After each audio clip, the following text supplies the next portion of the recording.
जय हिंद दोस्तों। आपका फिर से बहुत बहुत स्वागत है अपने YouTube चैनल सिलेक्शन फार्मूला के ऑनलाइन प्लेटफॉर्म पर। साथियों, आज की क्लास हमारी भारतीय संविधान से रहेगी। इस क्लास के अंतर्गत हम टॉप 50 MCQs को देखेंगे और साथियों ये MCQs हमारे ऐसे होंगे जो सभी प्रतियोगी परीक्षाओं में पूछे जाते हैं। साथियों, आज की क्लास यूपी पुलिस कांस्टेबल के री एग्ज़ाम के लिए भी बहुत ही ज़रूरी है, तो आप इस क्लास को पूरा देखिएगा। और साथियों, अगर आप चैनल पर नए हैं तो चैनल को सब्सक्राइब करें, वीडियो को लाइक और शेयर करें। अब देर न करते हुए अपने वीडियो को शुरू करते हैं और चलते हैं अपने पहले प्रश्न की ओर। हमारा पहला प्रश्न है, भारतीय संविधान में कुल कितनी अनुसूचियां हैं? तो साथियों, भारतीय संविधान में अगर हम वर्तमान की बात करें तो वर्तमान में 12 अनुसूचियां हैं। ऑप्शन ए हमारा करेक्ट आंसर हो जाएगा। लेकिन बात करें कि संविधान जब बना था, मूल संविधान था, तो साथियों उस समय हमारी 8 अनुसूचियां थीं। किसमें? मूल संविधान में। ठीक है, आपको ये भी याद रखना पड़ेगा कि मूल संविधान जब संविधान बनकर तैयार हुआ था तब हमारे संविधान में 8 अनुसूचियां थीं। लेकिन अगर बात वर्तमान की करें साथियों, तो वर्तमान में हमारी 12 अनुसूचियां हैं। ठीक है, अगला क्वेश्चन है हमारा, संविधान की कौन सी अनुसूची राज्यों के नाम व उनके राज्य क्षेत्र का ब्यौरा देती है? संविधान की ऐसी कौन सी अनुसूची है जो हमें राज्यों के नाम और उसके राज्य क्षेत्र के बारे में बताती है? तो साथियों वो अनुसूची है हमारी पहली अनुसूची। ठीक है, ऑप्शन ए हमारा करेक्ट आंसर हो जाएगा। अगला क्वेश्चन है हमारा, भारत के संविधान के अंतर्गत आर्थिक योजना का विषय है। आर्थिक योजना किसका विषय है, किस सूची का विषय है, ये बताना है। राज्य सूची का विषय है, संघ सूची का विषय है, समवर्ती सूची का विषय है, विशेष सूची का विषय है? कौन सी सूची का विषय है आर्थिक योजना?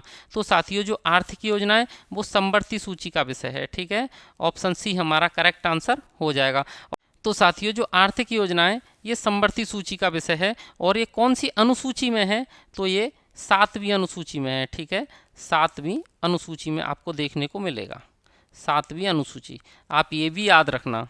अगला क्वेश्चन है साथियों हमारा, निम्नलिखित में से कौन सा विषय समवर्ती सूची का है? इनमें से कौन सा विषय ऐसा है जो समवर्ती सूची का है?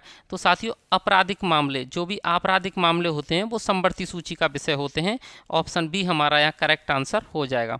अगला क्वेश्चन है हमारा, भारतीय संविधान के किस संशोधन में वनों को, किसका पूछा है, वनों को राज्य सूची से समवर्ती सूची में स्थानांतरित किया गया? यानी कि वनों को राज्य सूची से समवर्ती सूची में डाला गया। ये किस संशोधन के तहत हुआ था, वो संशोधन बताना है साथियों। तो ये हुआ था साथियों 42वें संशोधन के तहत, 42वें संशोधन के तहत। और 42वां संशोधन कब हुआ है उसका सन भी आप याद रखेंगे तो ज़्यादा अच्छा है। 1976 में हुआ था साथियों ये संशोधन। ठीक है, ऑप्शन बी हमारा क्या होगा, करेक्ट आंसर हो जाएगा। नेक्स्ट क्वेश्चन है हमारा, भारतीय संविधान की 10वीं अनुसूची, भारतीय संविधान की 10वीं अनुसूची का संबंध है। 10वीं अनुसूची का संबंध जो ऑप्शन में दिया गया है उसमें से किससे है? तो साथियों 10वीं अनुसूची आप रट लीजिए, दल बदल आएगा। ऑप्शन में क्या आएगा, दल बदल विरोधी कानून से है 10वीं अनुसूची का संबंध। ऑप्शन डी हमारा क्या होगा, करेक्ट आंसर हो जाएगा। नेक्स्ट क्वेश्चन देखते हैं, पंचायती राज विषय किस सूची में सम्मिलित है? पंचायती राज विषय निम्नलिखित में से किस सूची में सम्मिलित है? तो साथियों पंचायती राज्य की जब भी बात आ जाए आप याद रखेंगे ये राज्य सूची का विषय है। ऑप्शन बी हमारा करेक्ट आंसर हो जाएगा। अगला क्वेश्चन है साथियों, भूमि सुधार की किस सूची के विषय के अंतर्गत आता है? भूमि सुधार है वो कौन सी सूची के विषय के अंतर्गत आता है? तो साथियों जो भूमि सुधार है वो भी राज्य सूची के अंतर्गत आता है। ऑप्शन सी हमारा करेक्ट आंसर हो जाएगा। नेक्स्ट क्वेश्चन है हमारा, भारतीय संविधान की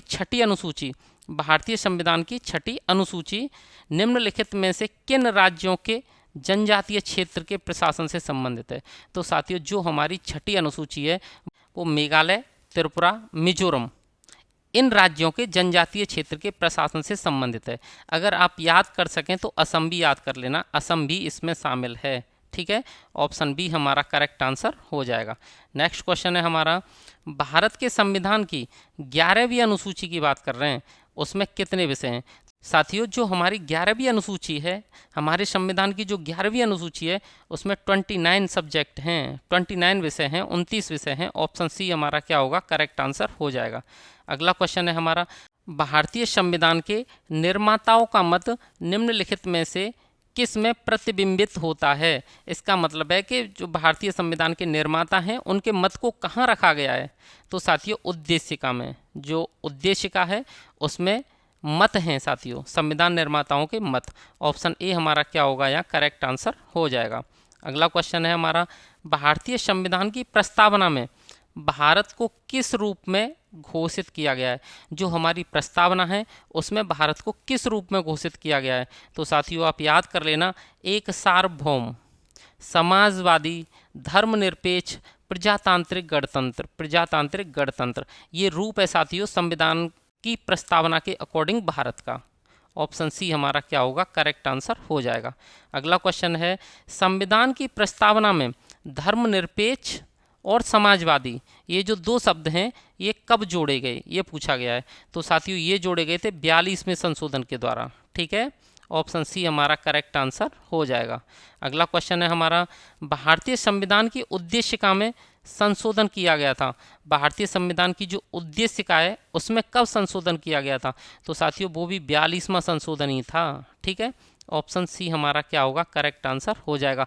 42वां संशोधन एक बहुत बड़ा संशोधन था जिसमें बहुत कुछ बदला गया था संविधान के अंतर्गत। ठीक है साथियों, अगला क्वेश्चन है हमारा, संविधान को एक पवित्र दस्तावेज, संविधान को एक पवित्र दस्तावेज किसने कहा है, तो साथियों बाबा साहब अम्बेडकर, डॉक्टर BR अम्बेडकर ने संविधान को एक पवित्र दस्तावेज कहा है।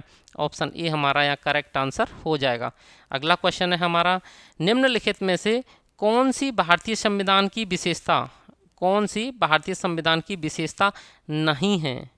बाकी की तो हैं, संसदात्मक सरकार साथियों होती है, अध्यक्षात्मक सरकार हमारी नहीं होती, तो यही विशेषता नहीं है। आंसर हमारा यही हो जाएगा, लेकिन आगे भी देख लेते हैं। स्वतंत्र न्यायपालिका ये भारत में है, संघात्मक सरकार ये भी भारत में है, तो ऑप्शन बी हमारा करेक्ट आंसर हो जाएगा कि जो भारतीय संविधान है अध्यक्षात्मक सरकार उसकी विशेषता नहीं है। ठीक है साथियों, नेक्स्ट क्वेश्चन है हमारा, किस वर्ष में जनगणमन, जनगणमन जो हमारा राष्ट्रगान है ना, जनगणमन को भारत के राष्ट्रगान के रूप में अपनाया गया। कौन सा वर्ष पूछा है जब हमने जनगणमन को राष्ट्रगान के रूप में अपनाया, तो साथियों 1950 में। 1950 में भी कब, अगर डेट पूछ ली जाए तो 24 जनवरी, 24 जनवरी को साथियों हमने इसे अपनाया था जनगणमन को राष्ट्रगान के रूप में। ऑप्शन बी हमारा करेक्ट आंसर हो जाएगा। नेक्स्ट क्वेश्चन है हमारा, संपूर्ण राष्ट्रगान यानी कि पूरा राष्ट्रगान का वादन काल है, कितने समय में गाया जाता है, तो साथियों 52 सेकंड, 52 सेकंड में गाया जाता है। ऑप्शन बी हमारा यहाँ करेक्ट आंसर हो जाएगा। नेक्स्ट क्वेश्चन है हमारा, संविधान सभा ने राष्ट्रीय ध्वज को सर्वप्रथम कब स्वीकार किया, तो साथियों संविधान सभा ने राष्ट्रीय ध्वज को 22 जुलाई 1947 को स्वीकार किया था। ऑप्शन ए हमारा करेक्ट आंसर हो जाएगा। नेक्स्ट क्वेश्चन है हमारा, भारतीय राष्ट्रीय ध्वज में चक्र किसका प्रतीक है। जो हमारे भारतीय राष्ट्रीय ध्वज में चक्र है साथियों वो किसका प्रतीक है। ठीक है, तो चक्र हमारा न्याय का प्रतीक है। ऑप्शन बी हमारा करेक्ट आंसर हो जाएगा। नेक्स्ट क्वेश्चन है, संविधान में हमारे राष्ट्र का उल्लेख किन नामों से, किन नाम से किया गया है, किन किन नामों से संविधान में हमारे राष्ट्र का उल्लेख मिलता है, तो साथियों संविधान के अंदर दो ही नाम है हमारे राष्ट्र के, एक भारत और एक इंडिया, तो ऑप्शन ए हमारा यहाँ करेक्ट आंसर हो जाएगा। नेक्स्ट क्वेश्चन है साथियों, नए राज्य के गठन की शक्ति, नए राज्य की गठन की शक्ति निहित है यानी कि किसके पास है, राष्ट्रपति के पास है नहीं, राज्य पुनर्गठन आयोग के पास है नहीं, मंत्रिपरिषद में है नहीं, संसद में है, बिल्कुल सही। तो साथियों नए राज्य के गठन की जो शक्ति है वो किसके पास है, संसद के पास है। ऑप्शन डी हमारा करेक्ट आंसर हो जाएगा। अगला क्वेश्चन है हमारा, 1956 के राज्य पुनर्गठन अधिनियम, राज्य पुनर्गठन अधिनियम द्वारा कितने राज्य और संघीय क्षेत्र यानी कि केंद्र शासित प्रदेश यूनियन टेरिटरी स्थापित की गई। साथियों 1956 के तहत 14 राज्यों का निर्माण किया गया था, 14 राज्य स्थापित किए गए थे और 6 केंद्र शासित प्रदेश संघीय क्षेत्र। ऑप्शन ए हमारा यहाँ करेक्ट आंसर हो जाएगा। अगला क्वेश्चन है हमारा, संविधान के किस संशोधन द्वारा, संविधान के किस संशोधन द्वारा दिल्ली को राष्ट्रीय राजधानी का दर्जा दिया गया। साथियों दिल्ली को राष्ट्रीय राजधानी कब बनाया गया, तो वो संशोधन था 69वां संशोधन, 69 जो संशोधन था 69वां 69वां संशोधन, उसके तहत ही दिल्ली को राष्ट्रीय राजधानी बनाया गया था। ऑप्शन सी हमारा करेक्ट आंसर हो जाएगा। अगला क्वेश्चन है हमारा, सिक्किम सिक्किम भारत का एक राज्य बनाया गया। सिक्किम भारत का राज्य कौन से संशोधन के तहत बनाया गया? तो साथियों संविधान में 35वां संशोधन किया गया था और 35वें संशोधन के तहत सिक्किम को भारत का राज्य बनाया गया था। ऑप्शन सी हमारा करेक्ट आंसर हो जाएगा। अगला क्वेश्चन है हमारा, छत्तीसगढ़ राज्य कब स्वरूप में आया? साथियों जो छत्तीसगढ़ राज्य हमारा वो 1 नवंबर 2000 को बना था, 1 नवंबर 2000 को स्थापित हुआ था। तो ऑप्शन ए हमारा करेक्ट आंसर हो जाएगा। छत्तीसगढ़ 1 नवंबर 2000 को अपने स्वरूप में, अपने अस्तित्व में आया। ठीक है। अगला क्वेश्चन है, उत्तराखंड राज्य की स्थापना कब हुई? उत्तराखंड राज्य को बताना है। तो साथियों ये भी 2000 में ही बना है। कब बना ये? 2000 में। ऑप्शन बी हमारा यहाँ क्या होगा? करेक्ट आंसर होगा। लेकिन बात आती है कि साथियों 2000 में कब बना है? तो ये 2000 में 9 नवंबर को बना है। 9 नवंबर, ठीक है, आप ये भी याद रखेंगे, 9 नवंबर को बना है उत्तराखंड। अगला क्वेश्चन है साथियों हमारा, किस वर्ष झारखंड राज्य अस्तित्व में आया? बात ये पूछिए कि झारखंड कब बना? तो झारखंड भी साथियों 2000 में ही बना है। ठीक है, झारखंड भी 2000 में बना है। कब बना है? ऑप्शन सी हमारा करेक्ट आंसर होगा। अब 2000 में पूछा जाए तो ये साथियों 15 नवंबर को बना है। 15 नवंबर, ठीक है। तो आप ये याद रखें कि ये 3 राज्य हैं जो सबसे पहले छत्तीसगढ़ बना है 1 नवंबर 2000 को, उसके बाद कुछ दिन बाद ही 9 नवंबर 2000 को उत्तराखंड बना है और उसके कुछ दिन बाद 15 नवंबर 2000 को बना है झारखंड। ठीक है साथियों। अगला क्वेश्चन है हमारा, आज़ादी के बाद भाषा के आधार पर भारत के राज्यों का पुनर्गठन किस वर्ष हुआ? यानी कि भाषाई आधार पर राज्यों का पुनर्गठन कब हुआ? तो साथियों 1956। बहुत इंपॉर्टेंट क्वेश्चन है, आप इसे अच्छे से याद कर लीजिए। ऑप्शन डी हमारा करेक्ट आंसर इसका हो जाएगा। अगला क्वेश्चन है, भाषाई आधार पर सर्वप्रथम किस राज्य का गठन हुआ? सबसे पहले कौन सा राज्य बना भाषा के आधार पर? तो वो है आंध्र प्रदेश। आंध्र प्रदेश बना था सबसे पहले, भाषाई आधार पर बनने वाला राज्य है आंध्र प्रदेश। ऑप्शन बी साथियों हमारा करेक्ट आंसर हो जाएगा। अगला क्वेश्चन है हमारा, भारतीय संविधान कौन सी नागरिकता प्रदान करता है? दोहरी नागरिकता, गलत। एकल नागरिकता, बिल्कुल सही। उपरोक्त दोनों तो गलत ही हो जाएंगे, इनमें से कोई नहीं गलत हो जाएगा। तो ऑप्शन बी हमारा क्या होगा? Correct answer. भारतीय संविधान है वो एकल नागरिकता प्रदान करता है साथियों। ठीक है। अगला क्वेश्चन है, नागरिकता संशोधन कानून कब पारित किया गया? तो नागरिकता संशोधन कानून साथियों 2019 में पारित किया गया था। ये आप याद कर लें, 2019 में, वो भी 11 दिसंबर को। ठीक है। ऑप्शन बी हमारा करेक्ट आंसर होगा। हालांकि इसमें अभी एक नवीन संशोधन और कर दिया गया है, लेकिन विकल्प के अनुसार हमारा यही आंसर सही है। अगला क्वेश्चन है, मौलिक अधिकार हैं, मौलिक अधिकार क्या हैं? वाद योग्य हैं, अवाद योग्य हैं, लचीले हैं या कठोर हैं? तो साथियों मौलिक अधिकार हमारे वाद योग्य हैं। अगर हमारे मौलिक अधिकारों का हनन होता है, कोई उन्हें छीनता है हमसे, तो हम सीधे हाई कोर्ट या सुप्रीम कोर्ट जा सकते हैं। ठीक है, तो ये वाद योग्य हैं मौलिक अधिकार। अगला क्वेश्चन है हमारा, मौलिक अधिकार कभी निलंबित नहीं किए जा सकते? गलत है साथियों, किए जा सकते हैं। प्रधानमंत्री के निर्देशों से निलंबित हो सकते हैं? नहीं, ये भी गलत है। राष्ट्रपति की इच्छा पर निलंबित हो सकते हैं? बिल्कुल गलत है। आपातकालीन स्थिति में निलंबित किए जा सकते हैं? बिल्कुल सही है। जब हमारे देश में इमरजेंसी लगी होगी, आपातकालीन स्थिति होगी, तो हमारे मौलिक अधिकार भी प्रतिबंधित किए जा सकते हैं। ठीक है। ऑप्शन डी हमारा क्या होगा? करेक्ट आंसर हो जाएगा। अगला क्वेश्चन है हमारा, संविधान में किस अनुच्छेद के अंतर्गत नागरिकों को मौलिक अधिकार प्रदान किए गए हैं? कौन से अनुच्छेद हैं, कौन से आर्टिकल हैं जिनके अंतर्गत नागरिकों को मौलिक अधिकार प्रदान किए गए हैं? अनुच्छेद 112 से 15 बिल्कुल गलत। 12 से 35 साथियों। ठीक है, अनुच्छेद 12 से 35 हमारा करेक्ट आंसर हो जाएगा। ऑप्शन बी 12 से 35 ही हमारा सही है। 12 से 35 तक हमारे मौलिक अधिकार हैं संविधान में।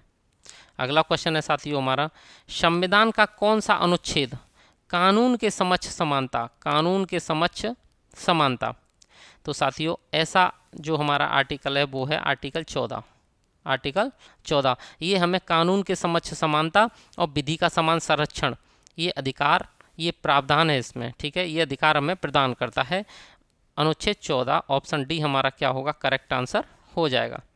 नेक्स्ट क्वेश्चन है साथियों हमारा, निम्नलिखित में से कौन सा समानता की मौलिक अधिकार में सम्मिलित नहीं है। समानता के, साथियों की नहीं, ये के होगा। समानता के मौलिक अधिकार में कौन सा सम्मिलित नहीं है? क्या सम्मिलित नहीं है? तो साथियों कानून के समक्ष समानता ये है, सामाजिक समानता है, अवसर की समानता भी है, आर्थिक समानता ये हमारे मौलिक अधिकार में नहीं है। ठीक है, तो ऑप्शन डी क्या हो जाएगा हमारा करेक्ट आंसर यहाँ हो जाएगा। आर्थिक समानता हमारे मौलिक अधिकार का हिस्सा नहीं है, मौलिक अधिकार में सम्मिलित नहीं है। अगला क्वेश्चन है साथियों, संविधान की किस प्रावधान द्वारा, संविधान के होगा, संविधान की किस प्रावधान द्वारा अस्पृश्यता का उन्मूलन, अस्पृश्यता मतलब छुआछूत का उन्मूलन किया गया है? तो साथियों अनुच्छेद 17, इसे आप रट लीजिए, पूछा जाता है सारे एग्जामों में। ठीक है, अधिकतर सभी एग्जामों में पूछा जाता है अस्पृश्यता का उन्मूलन किस अनुच्छेद के तहत होता है? तो वो है अनुच्छेद 17, ऑप्शन सी हमारा करेक्ट आंसर हो जाएगा।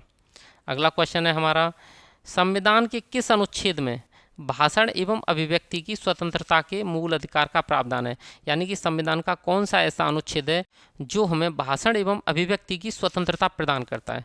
तो साथियों स्वतंत्रता की बात आ जाए तो आपको याद आ जाना चाहिए अनुच्छेद 19। ठीक है, ऑप्शन सी हमारा क्या होगा यहाँ करेक्ट आंसर हो जाएगा। अनुच्छेद 19 ही है जो हमें भाषण एवं अभिव्यक्ति की स्वतंत्रता प्रदान करता है। अगला क्वेश्चन देखते हैं। अगला है, कौन सा अनुच्छेद व्यक्ति की प्राण एवं दैहिक स्वतंत्रता, ये साथियों दैहिक नहीं दैहिक है, प्राण एवं दैहिक स्वतंत्रता से संबंधित है? तो प्राण एवं दैहिक स्वतंत्रता वेरी इंपॉर्टेंट आर्टिकल है साथियों, ये हमारा अनुच्छेद 21 आर्टिकल 21, ऑप्शन ए हमारा करेक्ट आंसर हो जाएगा। अगला क्वेश्चन है हमारा, कौन से अनुच्छेद के अंतर्गत व्यक्ति विदेश यात्रा के अधिकार को संरक्षण मिलता है? व्यक्ति का जो विदेश यात्रा का अधिकार है कौन से आर्टिकल के अंतर्गत संरक्षित रहता है, विदेश यात्रा का संरक्षण प्रदान करता है? साथियों वो भी है प्राण और दैहिक स्वतंत्रता आर्टिकल 21, ऑप्शन सी हमारा करेक्ट आंसर हो जाएगा। अगला क्वेश्चन है हमारा, कौन सा अनुच्छेद कारखानों में बालकों के नियोजन का प्रतिषेध करता है? यानी कि कारखानों में या खतरनाक कामों में बच्चों को नहीं लगाएंगे। कितने बड़े बच्चों को? 14 साल तक के बच्चों को। 14 साल तक के बच्चों को हम काम में नहीं लगा सकते। कौन से काम में? खतरनाक काम में। ठीक है, नहीं लगा सकते, और ये है आर्टिकल नंबर 24 जो हमें ये बताता है। तो अनुच्छेद 24 हमारा हमें बताता है कि 14 साल से कम उम्र के बच्चों को खतरनाक कामों में नहीं लगा सकते। ऑप्शन डी हमारा करेक्ट आंसर हो जाएगा। अगला क्वेश्चन है साथियों, किस एक अधिकार को डॉक्टर भीमराव अंबेडकर ने संविधान की आत्मा कहा है?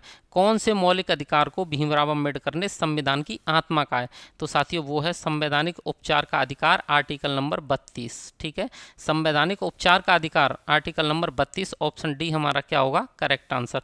आर्टिकल नंबर 32 को, संवैधानिक उपचार के अधिकार को भीमराव अंबेडकर ने संविधान की आत्मा कहा है साथियों। ठीक है, अगला क्वेश्चन है हमारा, संपत्ति का अधिकार, संपत्ति का अधिकार निम्न में से कौन सी श्रेणी में सम्मिलित है? कानूनी अधिकार, यस कानूनी अधिकार है। मौलिक अधिकार नहीं है, प्राकृतिक अधिकार भी नहीं है, मानव अधिकार भी नहीं है। तो हमारे संपत्ति के अधिकार को हटा दिया गया है साथियों मूल अधिकारों से, और अब वो बन गया कानूनी अधिकार। तो ऑप्शन ए हमारा यहाँ करेक्ट आंसर हो जाएगा। और ये सब कब हुआ है? तो ये हुआ है 1978 में। ठीक है, 1978 में जो संशोधन हुआ है उसके तहत संपत्ति के अधिकार को कानूनी अधिकार में बदल दिया गया है। अगला क्वेश्चन है हमारा, किस संविधान संशोधन के द्वारा संपत्ति का अधिकार समाप्त किया गया? कौन सा संविधान संशोधन है जो 1978 में हुआ था? तो साथियों वो है 44वां संशोधन। 44वें संशोधन के तहत संपत्ति के अधिकार को कानूनी अधिकार बनाया गया है। ऑप्शन सी हमारा क्या होगा करेक्ट आंसर होगा। और ये 44वां संशोधन कब हुआ है साथियों? तो 1978 में हुआ है, 1978 में। ठीक है, अगला क्वेश्चन है हमारा, बंधुआ मजदूर अधिनियम, यानी कि बंधुआ मजदूरों का क्या किया गया? उन्मूलन। इस अधिनियम के तहत संसद ने पारित किया था। बंधुआ मजदूर अधिनियम संसद ने कब पारित किया है? बहुत इंपॉर्टेंट क्वेश्चन है साथियों, पूछा जाता है। तो ये 1976 में किया है, बंधुआ मजदूरों का उन्मूलन करवाया है इस एक्ट के तहत। ऑप्शन डी हमारा क्या होगा करेक्ट आंसर हो जाएगा।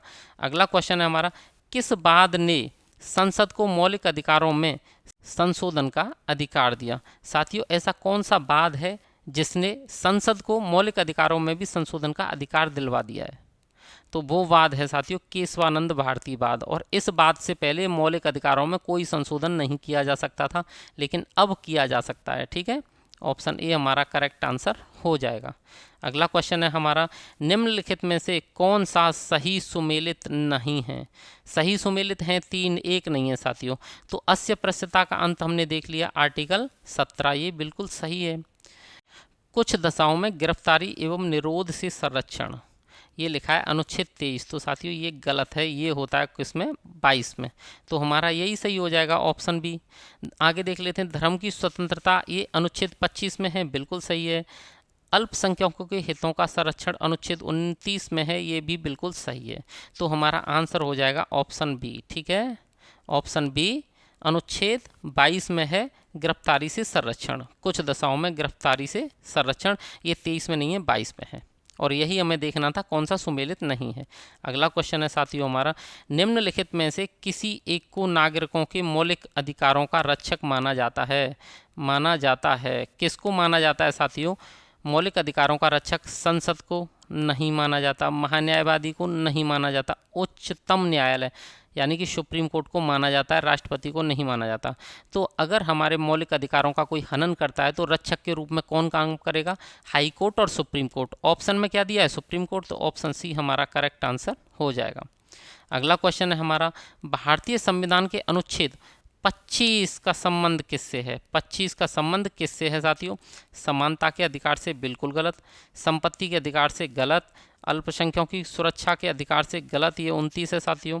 धर्म की स्वतंत्रता से बिल्कुल सही है। तो हमारा आर्टिकल 25 हमें धर्म की स्वतंत्रता देता है कि कोई भी व्यक्ति किसी भी धर्म को स्वतंत्रता से अपना सकता है। ठीक है, तो ऑप्शन डी हमारा क्या होगा? Correct answer. साथियों, ये हमारा आज की क्लास का अंतिम क्वेश्चन था। अब हम अपनी आज की क्लास को यहीं समाप्त करते हैं। अगर आपको ये कंटेंट पसंद आया है तो चैनल को सब्सक्राइब करें, वीडियो को लाइक और शेयर करें। वीडियो देखने के लिए धन्यवाद साथियों।